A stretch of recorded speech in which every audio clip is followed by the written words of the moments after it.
Abre a sua Bíblia aí, 1 Coríntios capítulo 5. Eu vou ler o texto todo, tá bom? Para você ter uma noção real daquilo que Paulo está falando, mas eu vou me ater apenas aos 5 primeiros versículos desse texto.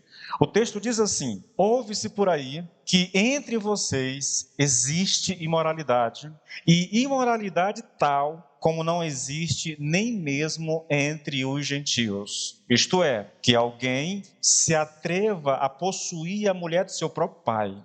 E vocês, agora se referindo aqui aos irmãos da igreja, né? E vocês andam cheios de orgulho, quando deveriam ter lamentado e tirado do meio de vocês quem fez uma coisa dessas. Eu, na verdade, ainda que fisicamente ausente, mas presente em espírito, já sentenciei, como se estivesse presente, o autor de tal infâmia. Em nome de nosso Senhor Jesus Cristo, reunidos vocês e o meu espírito, com o poder de Jesus, nosso Senhor, que esse tal seja entregue a Satanás para a destruição da carne, a fim de que o espírito seja salvo no dia do Senhor. Não é bom esse orgulho que vocês têm. Por acaso vocês não sabem que um pouco de fermento leveda a massa toda? Joguem fora o fermento velho, para que vocês sejam nova massa, como de fato são, como de fato já são, sem fermento. Pois também Cristo, nosso Cordeiro Pascal, foi sacrificado. Por isso, celebremos a festa não com o fermento velho, nem com o fermento do mal e da maldade, mas com o pão sem fermento, o pão da sinceridade e da verdade. Na outra carta, já escrevi a vocês que não se associassem com os impuros. Refiro-me com isto, não propriamente aos impuros desse mundo, aos avarentos, ladrões ou idólatras, pois neste caso vocês teriam de sair do mundo. Mas agora escrevo estas coisas a vocês que não se associem com alguém que, dizendo-se irmão, for devasso, avarento, idólatra, maldizente, bêbado ou ladrão. Nem mesmo comam com alguém assim. Pois com que direito haveria eu de julgar os de fora? Mas será que vocês não devem julgar os de dentro? Os de fora, esses Deus julgará. Expulsem o malfeitor do meio de vocês. Vamos orar? Está desligado, não está calmo esse aqui? Vamos orar ao Senhor, queridos? Senhor nosso Deus, nosso Pai, Tu és a razão da nossa existência, Senhor. És o Deus da nossa salvação. Pai, nós estamos diante do Senhor e expostos à Tua palavra, Senhor. Eu sei que não é uma palavra fácil de ser recebida, Pai, mas eu peço graça ao Senhor, a mim que vou ministrar a Tua palavra. Peço o auxílio e o poder do Teu Espírito, Senhor, meu Deus. E, ao mesmo tempo, eu peço sobre os meus irmãos também, Senhor, o auxílio e o poder do Espírito Santo, de maneira que a palavra alcance o coração deles, em o nome do Senhor Jesus. Pai, por mais dura que seja, Senhor, por mais difícil que seja receber essa palavra, que o Senhor nos ajude e que Teu Espírito use ela para falar ao nosso coração, em o nome do Senhor Jesus Cristo. Amém e amém. Amém, queridos. É uma palavra dura, irmãos. Para você ter uma noção, o tema dessa palavra, tá? É entregue nas mãos do diabo. É o tema da palavra de hoje. É uma palavra difícil de ser ministrada e que ela traz em si algumas incertezas, tá? Quanto à interpretação correta. O que eu fiz, na verdade, aqui, pegando o texto, apenas o texto, né? Eu fui colocando subtópicos de acordo com o desenvolvimento, porque parece muito claro aquilo que Paulo vai fazendo. Só um exemplo, ele começa a descrever a situação, ele descreve o problema. No versículo 1 ele faz isso. No versículo 2, ele chama a atenção da igreja pela atitude da igreja em relação ao problema. Depois, no 3, ele traz do 3 até o 5, ele traz uma correção para esse problema, tá? Então, aí a gente vai trabalhar isso de maneira dessa forma, tá bom? Tópica. Só que hoje eu vou apenas começar, porque a mensagem ela só vai terminar semana que vem. Então eu quero começar, mas antes de eu começar a falar disso aqui, eu quero chamar sua atenção para o finalzinho da mensagem, tá? Do versículo 4. Eu vou só abrir a Bíblia aqui e pegar a nova. Isso. Olha só, No capítulo 4, no final do capítulo 4, nós falamos a respeito do orgulho que os irmãos dessa igreja não tinham, tá? Eles se achavam mais espirituais do que o próprio Paulo, e Paulo repreende esses irmãos por causa do orgulho deles, e ele finaliza o versículo 4 e todo aquele assunto a respeito da questão da divisão na igreja. Ele finaliza perguntando o seguinte: o que vocês preferem? Que eu vá até aí com o chicote ou com amor e espírito de mansidão? Isso porque a igreja, estava criticando Paulo porque tinha um problema. Paulo mandou Timóteo para resolver o problema e ele não foi, e a igreja achava que Paulo não quis ir porque estava com medo daqueles irmãos, Então, a questão do capítulo 4 tem a ver com da autoridade de Paulo, tá? E aqui no capítulo 5, querido, eu fiz menção a isso, porque aqui no capítulo 5, nós vamos perceber, talvez em nenhum outro lugar, nós vamos perceber de maneira tão clara a autoridade desse homem sobre a igreja. Paulo era um apóstolo, tá bom? E como um apóstolo, ele tinha autoridade sobre as igrejas, tá? Havia os pastores, havia os presbíteros, e essas pessoas tinham autoridade local. Paulo não, Paulo tinha autoridade sobre todas as igrejas, os apóstolos tinham essa autoridade, tá bom? E o interessante disso tudo é que a igreja de Corinto, na sua pretensão, na sua soberba, elas achavam que Paulo tinha medo deles, entendeu? Eles achavam que Paulo era um covarde, eles se julgavam mais espirituais do que o próprio Paulo. Daí eu estou conectando o final do versículo 4 com o capítulo 5 aqui, o final do capítulo 4 com o capítulo 5, para vocês entenderem um pouco melhor, querido, essa questão da autoridade que vai se sobressair aqui nesse capítulo. Agora vamos olhar aqui a descrição do problema, tá bom? Eu vou trabalhar lentamente, tá? Eu vou olhar o versículo, trazer aqui algumas coisas aqui a respeito do versículo. Lá no finalzinho, se der tempo, eu faço as aplicações.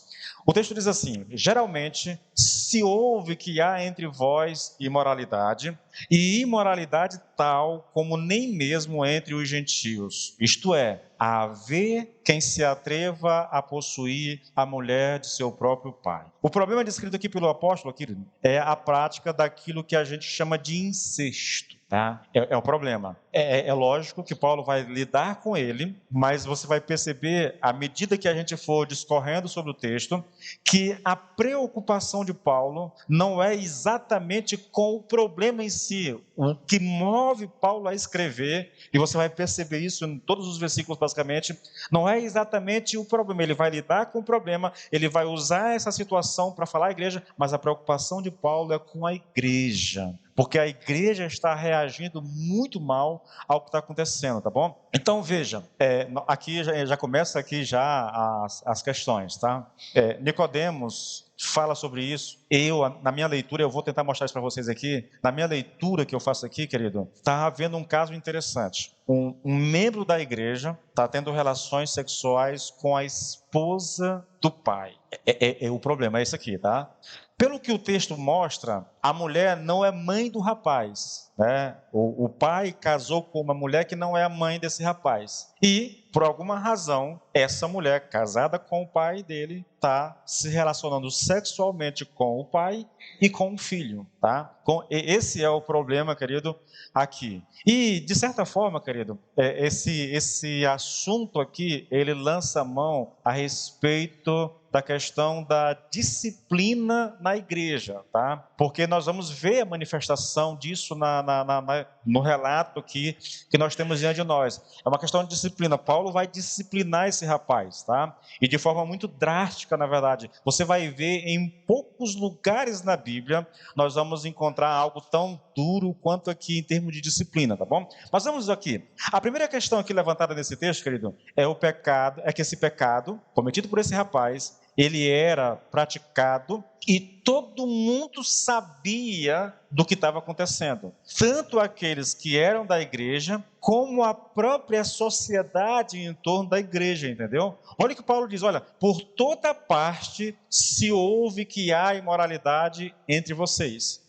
Você percebe? Não é uma situação que está ocorrendo às escondidas. É algo que é do conhecimento de todo mundo. A igreja sabe, mas não só a igreja, querido, mas também as pessoas da sociedade sabem do que está acontecendo. Então é um problema, é um pecado que é do conhecimento geral das pessoas. Por toda parte se ouve que há imoralidade entre vocês. Agora, a segunda questão é que esse pecado, Paulo chama ele de imoralidade. É interessante, eu já disse, é um incesto, porque o rapaz está tendo relação sexual com a madrasta, tá bom? O nome disso é incesto. A Bíblia condena isso. Se você for para o Velho Testamento, em Levíticos e em Deuteronômio, você vai encontrar exatamente isso. A Bíblia condenando essa prática, mesmo que seja a madrasta, a Bíblia condena, porque para a Bíblia é como se fosse a própria mãe, como se a relação fosse com a própria mãe. Então ela condena veementemente. E aqui uma coisa interessante, sabia, gente? É que a gente, na ânsia e talvez com medo de lidar com algumas coisas da Bíblia, nós julgamos muito que o Velho Testamento não é para nós, porque o Velho Testamento foi escrito para os judeus e que não tem serventia para nós. E, geralmente esse discurso é mais voltado na área das finanças, né? Quando a gente fala de dízimos e ofertas, aí as pessoas pulam lá longe e dizem, pastor, mas é porque o dízimo é da lei, né? Essa coisa toda. Mas veja, Paulo está repreendendo um pecado na igreja, cuja orientação vem exatamente do livro de Levíticos e do livro de Deuteronômio, tá bom? Vai lá, irmãos. O filho não pode ter relação com a mulher do pai, entendeu? De forma alguma. É algo condenado por Deus lá na lei. Tá, Paulo chama isso de imoralidade. Quando ele fala sobre isso, querido, a palavra grega que Paulo usa aqui é uma palavra chamada porneia, de onde vem a nossa palavra pornografia, tá bom? E essa palavra, ela é usada no Novo Testamento para descrever todo tipo de pecado ligado à questão sexual. Aí nós estamos falando aqui de adultério, de prostituição, homossexualismo, fornicação, incesto, todos esses pecados ligados à área sexual, o Novo Testamento chama de porneia, tá bom? Agora, aqui nós temos um agravante em relação a isso. Porque Paulo diz, ao se referir à imoralidade, querido, que é uma imoralidade tal que nem mesmo os gentios praticam. Aqui começa uma coisa interessante, sabe? É algo tão bizarro que está acontecendo ali naquela igreja, tá? Só uma informação, querido. A disciplina aqui é aplicada apenas ao rapaz. Então, se julga, lógico, que a mulher não é crente, ela não é da igreja, tá? Ela não pertence à igreja. Há uma discussão quanto ao pai. Alguns, e novamente, não há consenso, né? A gente faz uma dedução, mas não há consenso. Alguns acreditam que o pai já morreu, tá? Por isso o rapaz está tendo relação com a mulher. Outros acreditam apenas que o pai se divorciou da mulher e aí talvez o filho foi a causa do próprio divórcio com relação à mulher. Eu prefiro acreditar, querido, pelo texto, tá? Que de fato o que está acontecendo aqui de tão bizarro aqui é que o pai e o filho estão se relacionando com a mesma mulher, tá? Daí Paulo dizer que nem os gentios praticam ou praticavam coisa daquela magnitude.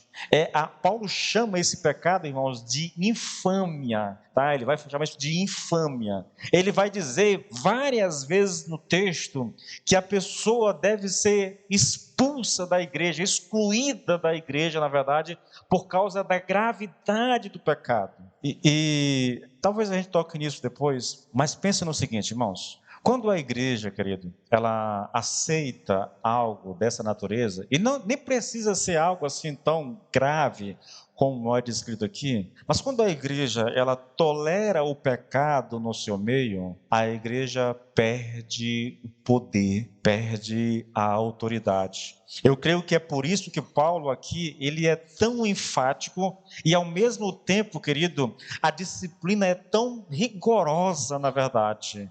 Porque veja, todos na igreja e na sociedade sabiam do que estava acontecendo. A igreja de Corinto era uma igreja que perdeu completamente a sua autoridade, entendeu?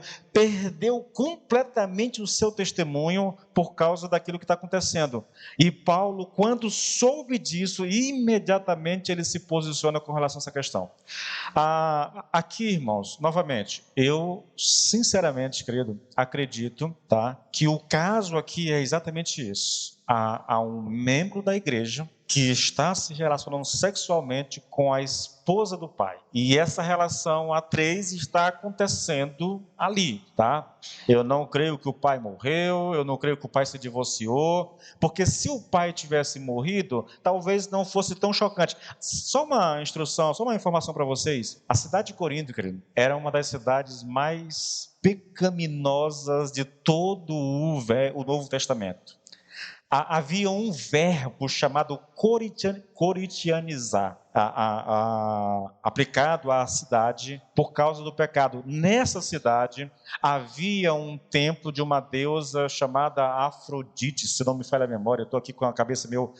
onde havia aquilo que é chamado de prostitutas cultuais. Eu vou só descrever assim por alto. Eu estava assistindo uma série ontem com a dona Ana, com minha sogra, né? E com alguma coisa Samoa, Jason Samoa, acho que é o nome do cara, né? Aquele que faz o Aquaman, acho que é o nome dele é esse. E aí a mulher, uma princesa lá, uma espécie de sacerdotisa, mandou todo mundo sair do ambiente que ela ia orar aos seus deuses. Irmãos, e eu vi uma coisa assim que eu não consigo descrever a vocês de forma alguma, porque tem muita criança aqui, entendeu? Mas eu vi um negócio muito vexatório.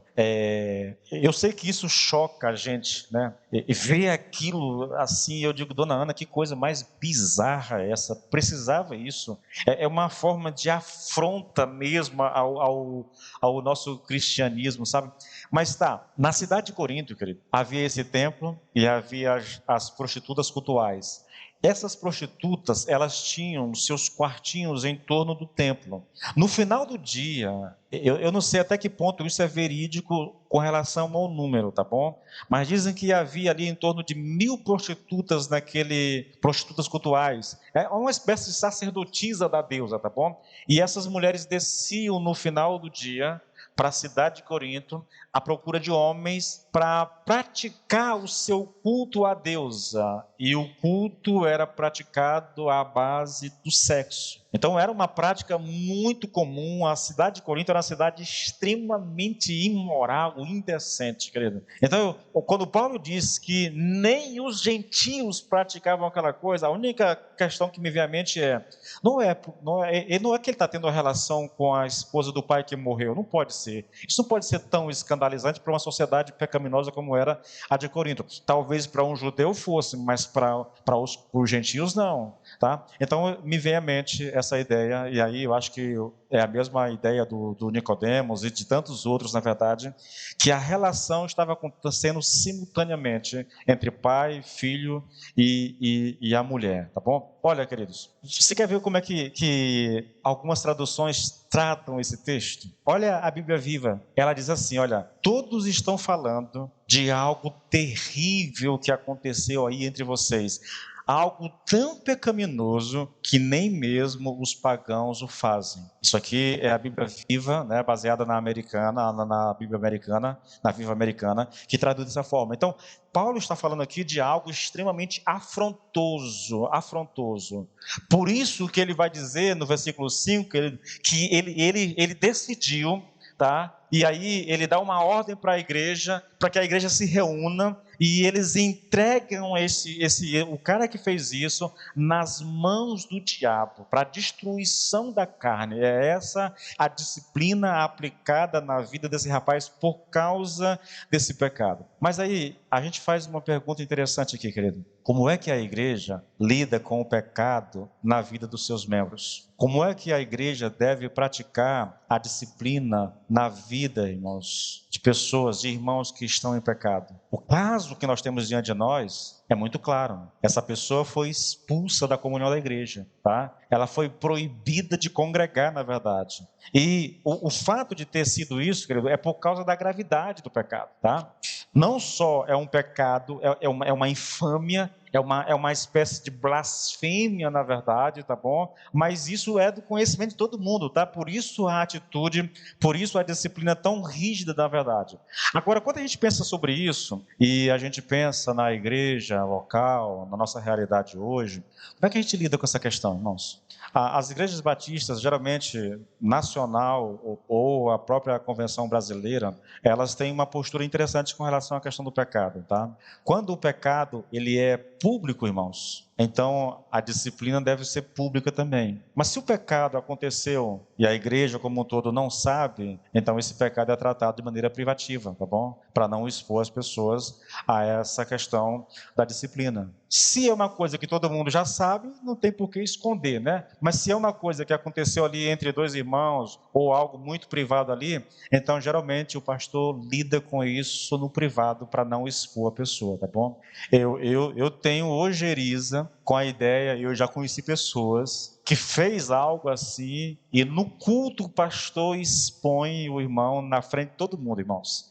Eu particularmente, eu tenho muita dificuldade com esse tipo de abordagem, tá? Eu prefiro e acredito que é mais sábio, mais inteligente você lidar dependendo de acordo com a situação que está acontecendo. Repito, o que nós temos diante de nós é um caso assim, eu particularmente nunca ouvi falar de nada parecido com isso aqui, e nem de uma disciplina tão dura quanto essa aqui. Para dizer que eu não ouvi falar, irmãos, eu lembro de um caso, de um pastor batista lá de Imperatriz, né, um senhor de idade, ele está até aposentado hoje. Não é bem uma disciplina, né? E era ao mesmo tempo, porque tinha uma irmã na igreja desse pastor que era muito trabalhosa, sabe? O pastor tentou de todas as formas ajudar a irmã, mas a irmã era daquelas enviadas, sabe? E ela torrou tanto a paciência daquele pastor com as suas, sabe, com a sua rebeldia, que um dia ele chegou para ela e disse: irmã, eu não sou obrigado a tolerar você como pastor. E a partir de hoje, eu retiro de sobre você a minha bênção. Acabou. A senhora se vira agora. Se quiser ir procurar outra igreja, vá, mas a minha bênção a senhora não tem mais. Irmãos, se você conhecer essa pessoa da qual eu estou falando, você vai dizer: essa irmã não é gente. Essa irmã é o capeta encarnado. Porque o pastor do qual eu estou falando, irmãos, é um senhor de idade muito gente boa, muito tranquilo. Para ele fazer o que ele fez, aquela irmã deve ter aprontado muito demais, tá? Muito mesmo. Mas ele fez isso. Então, é o único caso que eu conheço na minha vida toda como cristão, de um pastor chegar e dizer assim: você não tem mais a minha bênção. Eu retiro de você, lá ele chama de cobertura espiritual. Eu retiro de você a cobertura espiritual que você tinha. Tá? Bom, está aqui o problema. Esse é o problema. É um incesto, é uma imoralidade, e é uma imoralidade tão grave, querido, tão grave, pelo pecado em si, entendeu? E também pelo fato de que toda a cidade, toda a igreja está sabendo o que está acontecendo. Bom, agora a gente vai olhar um pouquinho, irmãos, o descaso da igreja em relação a esse problema. Olha o versículo 2, querido. E contudo, andais vós ensoberbecidos e não chegastes a lamentar para que fosse tirado do vosso meio quem tamanho ultraje praticou? Veja que coisa aqui, irmãos. Olha, é possível afirmar aqui, querido, a despeito da gravidade da situação na igreja de Corinto, que para Paulo o problema maior nem era o pecado no meio da congregação. O problema maior era a atitude da igreja diante da situação. E por quê? Olha como é que algumas traduções colocam isso, irmãos. Olha, vocês ainda se orgulham de si mesmos? Será que não deveriam estar dominados pelo arrependimento? Outra tradução, como é que vocês podem estar tão orgulhosos? E uma última aqui, veja que cada tradução dá um sentido um pouquinho diferente para o que Paulo está dizendo aqui, para o problema, tá bom? É por isso que é tão difícil esse texto, querido, porque não há consenso entre as traduções em relação ao que Paulo realmente está querendo dizer. É já que vocês vão entender melhor, tá bom? A última tradução diz assim: como podem se orgulhar disso? Essa tradução está dizendo que o orgulho desses irmãos era por causa do pecado. Eles estavam orgulhosos porque na igreja deles havia um caso desse tipo. Entende o que eu estou colocando? E a pergunta é exatamente essa, né? Por que eles estão orgulhosos? Porque Paulo diz que eles estão orgulhosos. Seria por causa do incesto? E novamente, querido, existem algumas discussões a respeito dessa questão. Eu vou colocar para vocês aqui alguns pensamentos a respeito do que seja. Novamente, veja, Paulo está reclamando que esse povo está orgulhoso. Ao invés de estar se lamentando, eles estão orgulhosos. Mas estão orgulhosos de quê exatamente? Eles estão orgulhosos por causa do pecado do meio da igreja? Ou não, né? Aí eu vou colocar para vocês alguns pensamentos aqui de alguns estudiosos. Vejam, algumas pessoas, e isso aqui é interessante, viu, irmãos? Isso aqui é interessante porque tem a ver com essa questão de contexto que foge ao nosso alcance, né? Tem a ver com práticas daquele tempo que nós desconhecemos, na verdade. Olha isso aqui, olha. Algumas pessoas já tentaram explicar a ocorrência de tal ofensa e a permissividade da igreja em relação a ela, supondo que tanto o infrator quanto a igreja tenham agido de acordo com o princípio ensinado por muitos judeus de que todos os laços de relacionamento eram dissolvidos com a conversão. Eu vou terminar de ler aqui e eu vou explicar melhor. Nesse caso, o prosélito, né, o novo convertido, o gentio que se converteu ao judaísmo, né, o prosélito ao judaísmo se tornava uma nova criatura.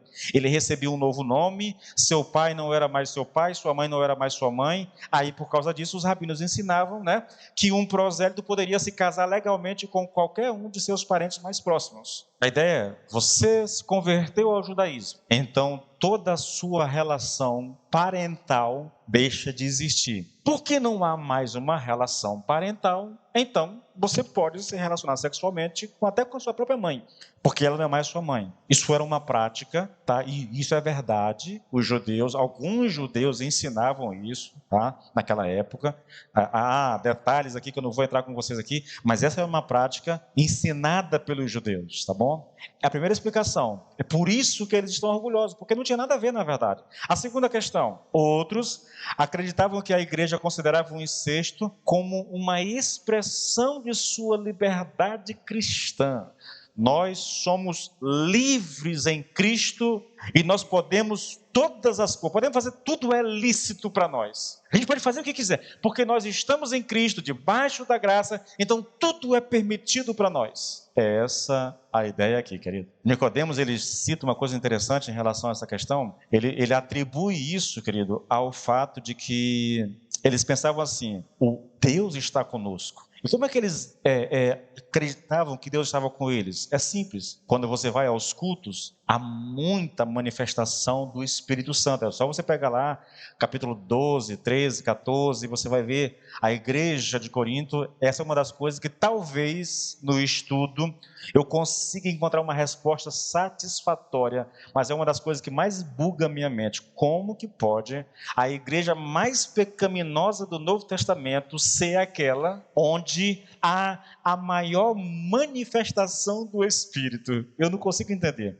Então, veja, porque o Espírito está se manifestando dentro da igreja, o Senhor está conosco. Deus está contente conosco. Se Deus sabe que está acontecendo um caso como esse, e mesmo assim o Espírito está se manifestando, então Ele está tolerando isso. Se Ele está tolerando, nós vamos tolerar também. Pastor, é um tipo de dedução muito doida. É verdade, irmãos, mas deixa eu dizer uma coisa para vocês. Eu não sei se você já passou por isso, mas é possível, querido, que uma pessoa, um crente em pecado, experimente algum tipo de manifestação sobrenatural de Deus. Você sabe qual é o perigo de um crente em pecado experimentar uma manifestação sobrenatural de Deus na sua vida?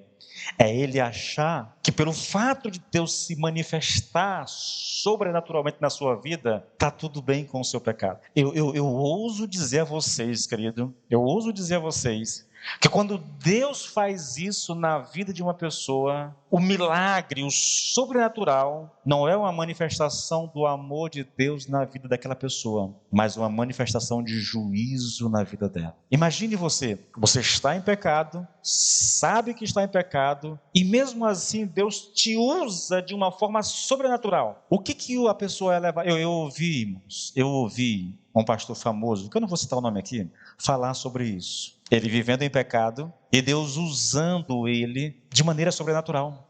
Ah, pastor, mas isso não é possível. Irmãos, a gente tem que parar com esse negócio de dizer que não é possível. Nós não podemos limitar a Deus, irmãos. Na verdade, deixa eu te citar um texto, só um texto, eu poderia citar mais, mas só um texto, irmãos, que para mim é um dos textos mais chocantes que eu conheço na Bíblia. Mateus 7, do 21 ao 23. Senhor, Senhor, no teu nome nós expulsamos demônios, no teu nome nós curamos enfermos, no teu nome nós operamos sinais e maravilhas. É verdade, eles fizeram isso. Deus permitiu que o seu poder se manifestasse na vida dessas pessoas e eles operaram realmente. Mas sabe de uma coisa? O Senhor vai dizer assim: olha, eu não conheço vocês. Afastai-vos de mim, vós que praticais a iniquidade. Vocês estão fazendo isso, estão operando sinais, mas não fazem a vontade do meu Pai. Irmãos, que negócio que parece assim, parece que buga. Como é que uma pessoa que está em pecado, andando contra a vontade de Deus, e Deus ainda assim o usa?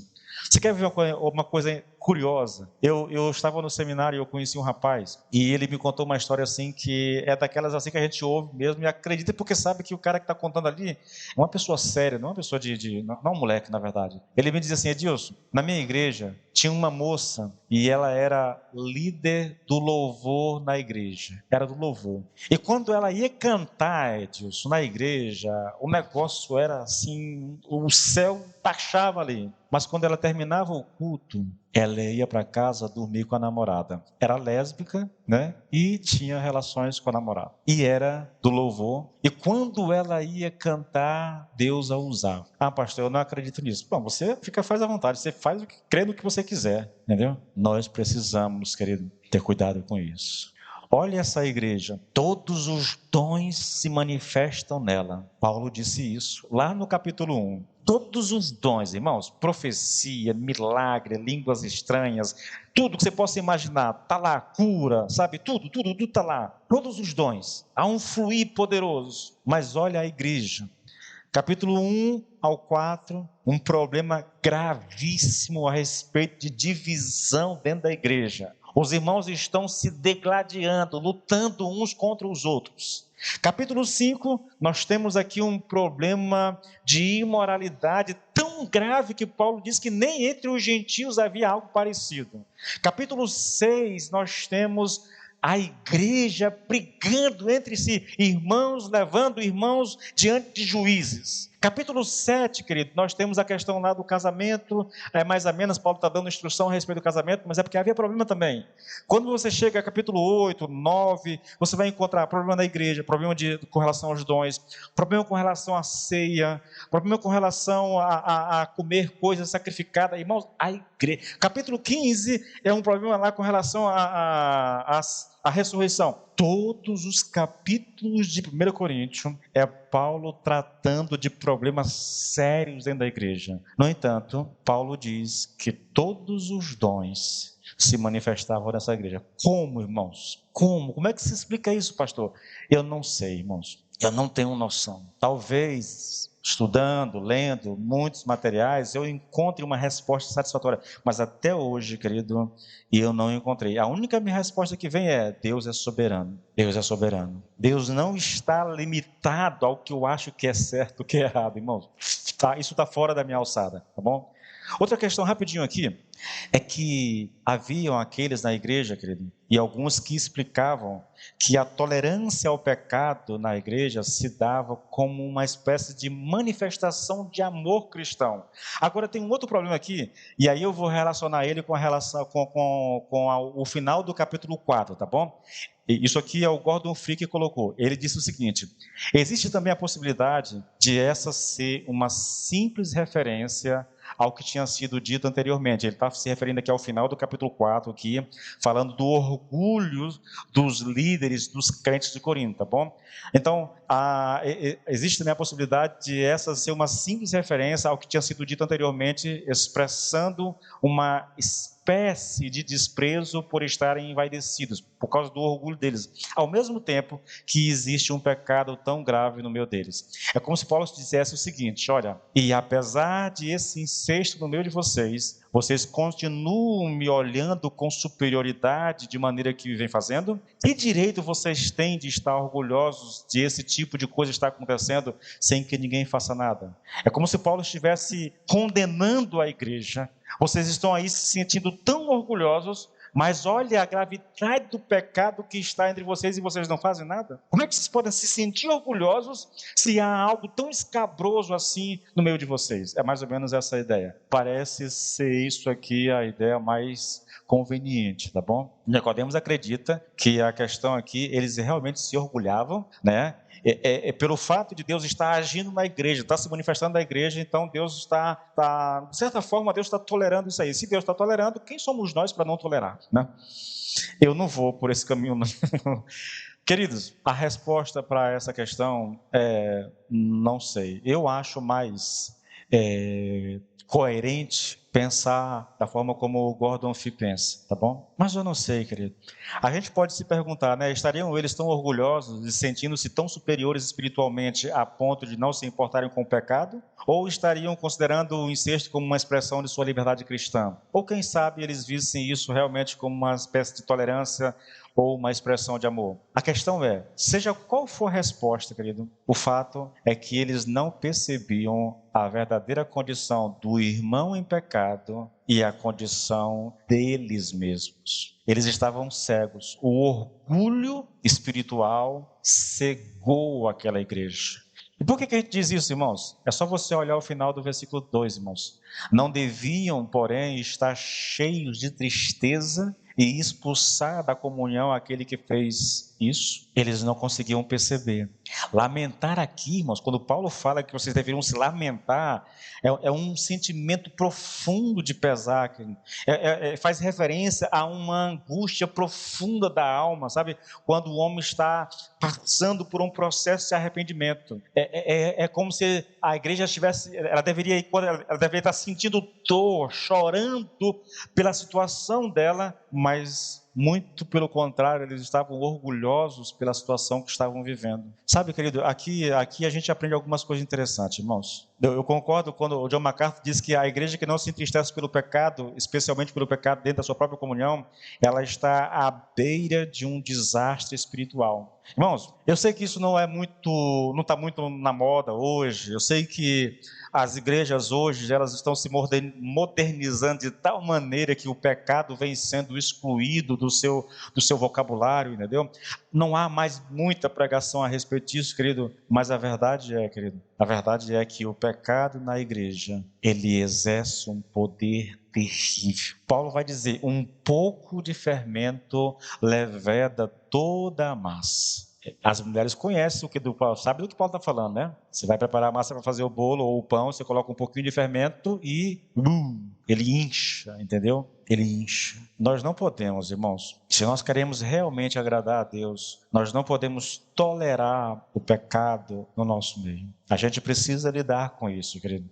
Eu vou falar sobre isso na semana que vem, que a gente entra numa coisa, e provavelmente eu já até encerro nisso aqui por causa do tempo já, mas aqui a gente entra numa coisa interessante. Tem havido uma mudança tão radical no rumo da igreja.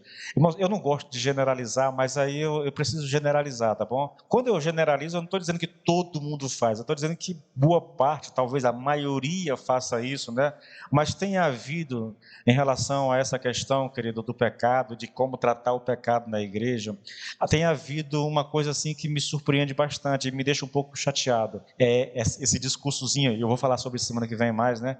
É esse discurso assim, ninguém pode julgar ninguém, só Deus conhece o coração do homem. Eu concordo com isso, queridos, só Deus conhece o coração do homem, mas a Bíblia nos manda julgar, e não é julgar a motivação do coração. Lembra no capítulo 4, no começo, do versículo 1 até o 5? A Bíblia diz que Deus julgará a motivação do coração das pessoas. É verdade. A motivação do coração só Deus pode julgar, mas as atitudes de uma pessoa, membro da igreja, deve ser julgada pela igreja. Se você correr para o finalzinho do capítulo, irmãos, capítulo 4, o capítulo 5, só o finalzinho, querido, ele diz assim, olha, pois com que direito haveria eu de julgar os de fora? Mas será que vocês não devem julgar os de dentro? Agora o 13, os de fora, esses Deus julgará. E com relação aos de dentro? Paulo diz, expulsem do meio de vocês. Sabe o que está sendo ensinado aqui, irmãos? É que não é só, a igreja tem a obrigação, não é julgar a motivação do coração das pessoas, é julgar a atitude, ou as atitudes das pessoas. Porque só Deus conhece o coração. É verdade, irmãos. Mas é hipocrisia. Sabe de uma coisa? Eu preguei sobre isso muito em Romanos capítulo 2, mas isso também está nas palavras de Jesus. O Senhor diz assim, olha, quem és tu, né, para apontar o cisco no olho do teu irmão quando tem uma trave no teu olho? Quando é que eu não devo julgar, irmãos? É quando o irmão que está praticando o pecado, e eu pratico o mesmo pecado, aponto o pecado do irmão. Nessas condições, eu não devo julgar realmente, irmãos. Mas olhar um erro dentro da igreja, apontar o erro dentro da igreja é bíblico, é ordenança de Deus para a igreja, irmãos. E a gente olha você vê um videozinho pequeno expondo uma heresia daquelas. Aí o pastor que está expondo aquela heresia vai ser condenado pela maioria das pessoas, dizer assim, ninguém pode julgar o outro. Irmãos, você me desculpe, mas isso é quase uma tolice, querido. Isso é antibíblico, na verdade. Se o cara vem para cá e prega uma heresia, eu vou me calar a respeito disso? Não posso, irmãos, como pastor, jamais, entendeu? Na verdade, querido, olhe o ministério de Paulo. Quase todo o ministério de Paulo estava exatamente em apontar erros, entendeu? Por que Paulo escreveu Gálatas? Para apontar o erro doutrinado ensinado pelos judaizantes. Se você pegar a carta dos Colossenses, você vai ver a mesma coisa. Filipenses, ele vai fazer a mesma coisa. Em todas as cartas, Paulo praticamente faz isso, irmãos, apontando os erros das pessoas. É papel da igreja. Judas diz que nós temos que lutar pela verdade. A verdade ali é o corpo de doutrina que sustenta a igreja. Nós devemos lutar por isso. Quando alguém vem, irmãos, e fala de Jesus, dizendo que Jesus Cristo não é Deus, irmãos, a igreja tem que se levantar e tem que desmascarar o pastor, entendeu? Ou o obreiro, ou o missionário, seja lá quem for, na verdade. Por quê? Porque a deidade de Jesus é uma doutrina central do nosso cristianismo, de tal forma que se Jesus não fosse Deus, ele não poderia nos salvar. Então, nós como irmãos, nós como crentes, nós somos chamados não só a apontar as atitudes. O cara foi lá e, fez uma besteira, e todo mundo soube que ele fez uma besteira.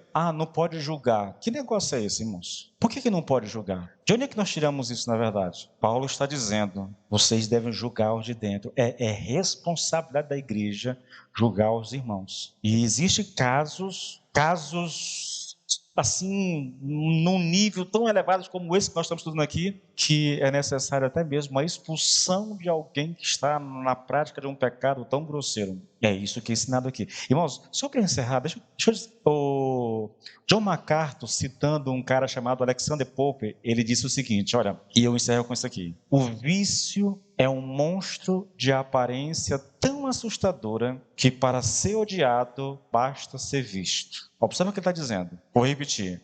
O vício é um monstro de aparência tão assustadora que para ser odiado basta ser visto. Mas, visto com muita frequência, familiarizados com seu rosto, primeiro suportamos, depois temos pena e finalmente abraçamos. Queridos, essa é uma fala muito, muito, muito forte. A primeira reação diante de um pecado como esse deveria ser o choque. Nós nos chocamos com o pecado, mas depois a gente se familiariza com ele, entendeu? Depois a gente passa a suportar o pecado. Ou, esse Alexandre Pope diz, depois a gente sente pena da pessoa que está passando por aquilo. E por último, nós abraçamos aquela situação, aquela pessoa. Olha, irmãos, a Bíblia diz que Deus é santo. Eu gosto de uns teólogos que dizem que Deus é 3 vezes santo. Santo, santo, santo. Sim, Deus é santo. E a nossa relação com Deus, querido, ela deve ser baseada em santidade. Nós devemos lutar, nós devemos nos esforçar para viver uma vida de santidade. Uma vida que agrade a Deus. Olha, porque Deus é santo, a Bíblia diz que eu também tenho que ser santo. É essa a nossa reação e deveria ser essa a nossa atitude diante de Deus. Eu sei, queridos, engasgou aqui alguma coisa. Eu sei, irmãos, que nenhum crente está livre da possibilidade do pecado. Nenhum de nós. Eu não sou doido aqui para dizer que é possível viver sem jamais cometer um pecado. Isso eu nunca diria a vocês, querido, porque seria uma mentira. Mas ao mesmo tempo, irmãos, eu posso garantir a vocês que é responsabilidade nossa lutar para viver em santidade. Eu posso até cair, mas eu não caí porque eu tinha prazer naquilo, não é porque eu me deleitava no pecado, é porque a carne é fraca. Lembra de Jesus? Vigiai e orai, porque a carne é fraca. O espírito está pronto, mas a carne é fraca. É por isso, querido, que nós precisamos de um Salvador. É por isso que hoje nós vamos à mesa do Senhor. É por causa dessa condição nossa que Jesus Cristo precisou descer do céu e ser sacrificado naquele madeiro. Porque se ele não fizesse aquilo lá, nenhum de nós jamais mereceria a salvação, irmãos. Quando a gente vai à mesa do Senhor, seria muito interessante que a gente lembrasse, querido, olha, eu não mereço. O que me é oferecido através do sacrifício de Cristo é graça, é favor imerecido. Ele sabe que eu não mereço, ele sabe que eu não sou digno, ele sabe que toda a tendência do meu coração vai ser para o pecado, mas mesmo assim ele escolheu me amar, e porque me amou, ele foi para a cruz no meu lugar, pagou o preço do meu pecado, morreu a minha morte, querido, e por causa do que ele fez, então eu posso desfrutar de vida eterna. Irmãos, não há nada que se compare no Evangelho a essa mensagem de graça.